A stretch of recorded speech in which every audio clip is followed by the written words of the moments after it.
Kind of been dreading making this video. This is my 73 AMC Hornet that we call the dump truck Hornet. I call it that because we got hit by a dump truck on Power Tour last year. My goal since then has been to rebuild the car and take it on Power Tour this year as sort of like a redemption thing. I've done a ton of work to get the car ready for Power Tour. Incredibly generous offer. Pilot Transport reached out, Murray Pfaff, and offered to transport the car to Atlanta and home from Bristol for us. All we have to do is drive it between the stops. So, like, I cannot express how incredible of an offer that is. I want to explain why I'm not going to do that and why we're not going to take the car on Power Tour this year. Last year was a mad dash. My buddy Ed built the motor and trans, put the whole car together for us.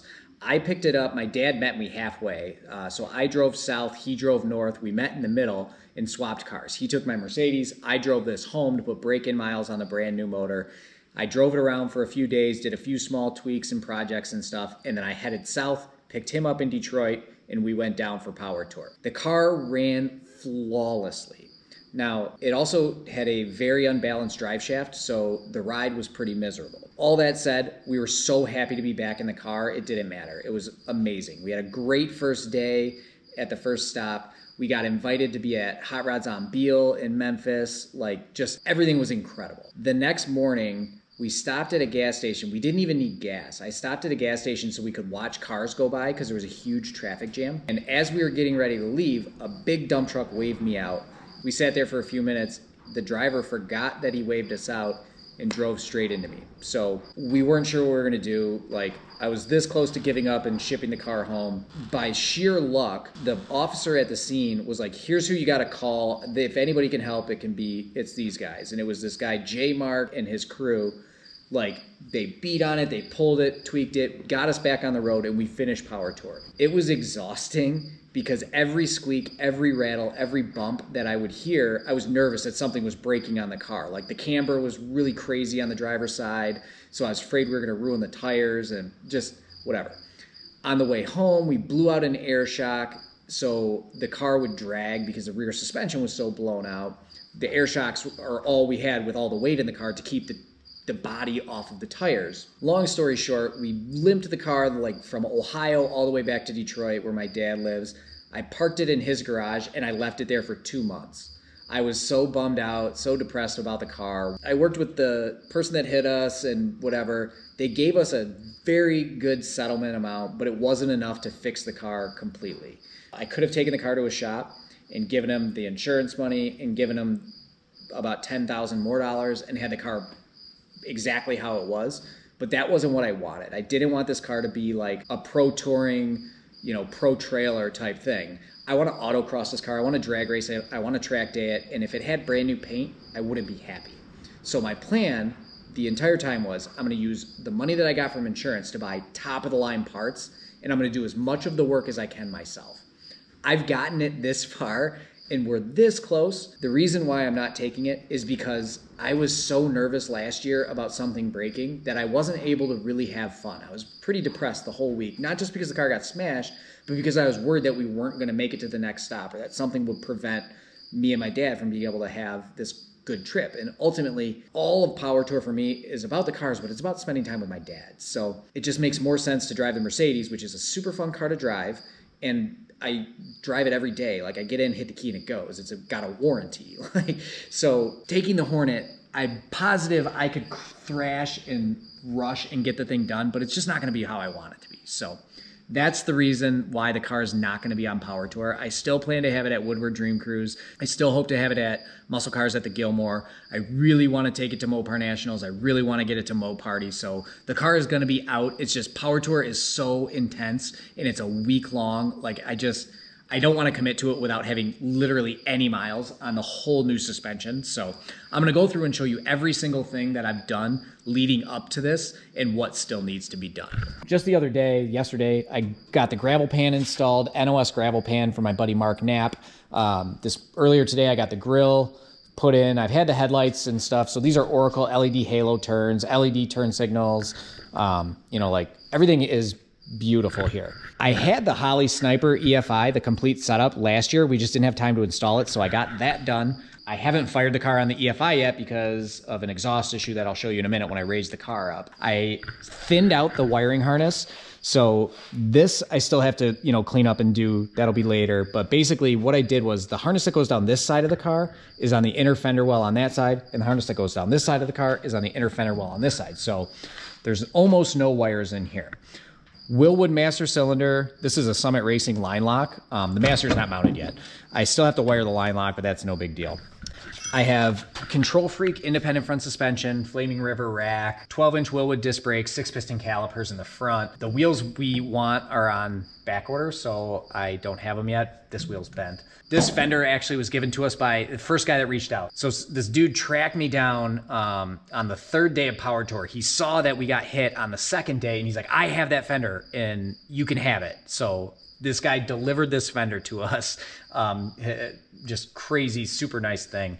Inside the car, Pro Car rally seats that are, this one's mounted. I just have to bolt that side in. But check this out. We've got sponsor for the car, new vintage gauges. So these, oh, I don't have the battery connected, but I forgot also, we got sponsorship from Optima Batteries and Kicker Audio. So the car has, well, half of a great stereo in it. It's going to have the other half pretty soon. Optima Batteries, huge shout out to them. But check out these gauges. We have NVU Detroit gauges, and I don't know if you can see them great, but they're step motor, like electronic gauges, but they're manual. So GPS speedo. We've never had working gauges in this car. It's always just been like guessing. So we will have a tack. The tack is wired into the sniper. I've got the oil pressure sensor, everything is set, wired in with the gauges. It's perfect. So we did a Sony head unit with Apple CarPlay. I built these door panels myself to house the kicker components. We have a 10-inch kicker sub and a 4-channel amp for the front and rear speakers. In the back, I had, actually, I'm gonna raise the car up and show you what's under it. I put a new 22-gallon fuel tank in it since we do road trip this car. And back here, I added this access hatch, and the fuel pump goes in here. I have the fuel pump out right now because I had the return line and the feed line backwards, so I just have to put it back in. That's no big deal. Kicker power wire for the amp, that's gonna go over here. Again, all of this is like really easy stuff and not stuff that impacts a road trip. But what I'll show you is the car hasn't had an alignment yet, so the wheels are all wonky in the front for sure. The rear end isn't centered in the car. So this side I've got plenty of clearance. The other side, it rubs really bad already. That's not cool. So I don't want to have to deal with that again. New bumper here that I completely shaved. There's no bumper bolts, no trim or anything, and then painted. So that's ready to go on the car too. I just have to get the right bolts to bolt it on because they're, for some reason, these brackets are a different size than the brackets on the bumper that came off the car. I don't know. AMCs are such weird cars. It's like everything is like, oh yeah, it could be this size or it could be that size. It's like they must have just had a bucket of bolts that they grabbed out of on the assembly line. I don't know. So my problems all started with the front suspension, and obviously the car is sitting on its own, but right now you can tell, if you look at this side, the coilovers are set the exact same from side to side. The wheel is turned obviously, but so the ride height on this side is that. The ride height on this side is, this wheel is further back. And I think the reason for it is because the front half of the frame is bent. So if you look here, this part sticks out quite a ways. On this side, it sticks in by the same amount. So my guess is that when the dump truck hit us, it bent the shock tower in. The car did get measured. It was on a frame rack, but unfortunately there's not like factory measurements or specs available for a 73 AMC Hornet.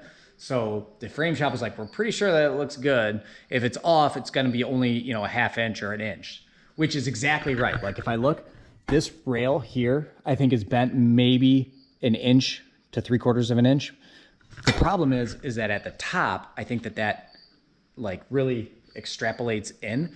So that is causing the wheels to not be lined up right. And I really had a hard time getting the subframe bolted into the car. Moving back here, I also had trouble getting the steering to work. So we had long tube Doug's headers. There was no chance those were gonna fit. I ordered a set of Patriot shorties, no chance those fit. The Patriots are kind of close on this side, not at all close on this side, but I did get a set of stock manifolds and they fit close enough. So I have steering that works in the car, which is fantastic. Now, where I have a problem is since I switched from the long tube headers to the short tube, we had to get something to connect the exhaust from here to here. So I can't start the car because I can't put an O2 sensor into it. So I got connected with this dude who is absolutely incredible and has been helping me, or not helping me, has been doing all of the fab work to make this piece to connect the exhaust. We got the passenger side over here.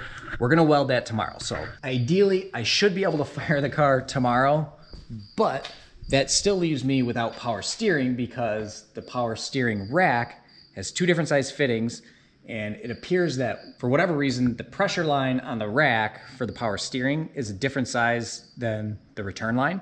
And we can't find an adapter to connect it. So I could take the belt off and drain the power steering out of it and just rub without power steering. That's not really that big of a deal. It's not that heavy of a car, but I have a small little kink or a small bind, and that makes me nervous. So you can see here, this side, like I can bounce the car and hit it on the quarter panel right there. So that's less than ideal. The 4-link is not adjusted at all yet. So I believe that through adjustment, we can move the rear end this way. I don't know, maybe. If not, I'm just gonna have the rear end narrowed on one side and axle shortened or whatever because I'm over it. I have Willwood rear disc brakes for this. Didn't install them because I ran out of time. There's so much more work to do and I don't want to do it half-assed. I want the car to be fun to drive. Like the more I thought about it, it's just like, I'm doing so much on this car half. What's the point of doing it? Like I might as well wait, get the car running at least so I can drive it, have fun at some local shows and take it to some national events. But if it's, you know, if it drives from here to Columbus, that's like a 6-hour, 8-hour ride. It's not a week in 3,000 miles by the time we're done. That's my plan. Is it's not gonna be on Power Tour. Still gonna hit as many events as we can.